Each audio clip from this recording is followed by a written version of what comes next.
rehearsal, ang lakas-lakas ng boses mo. Hiningi ko sa'yo, huwag mo nang lakasan. Yung unang tapon, sinunod mo ko. Somewhere out there, if love can see us through, then we'll be together. Say te amo, I love you. Watashi wa anato ashitemasu. Kung gaano ka man kagaling nung rehearsal, ginalingan mo pa sa performance mo. Kasi yung pagkanta mo, malinis, technical, wala akong problema. Isa lang yung hiningi ko sa'yo at naibigay mo lang sa akin. Nangumiti. Naramdaman namin yung pagmamahal na nanggagaling sa iyo. Maraming salamat sa'yo.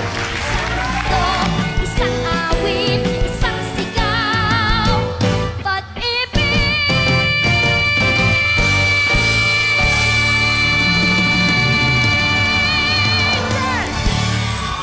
Paano mo patahimikin ang isang bunsong iyakin? Hunihan ni inay, lalarin na Ang paglabas ng paglabas mo sa entablado na yan, kitang-kita, you are a star. You are just a star. Salamat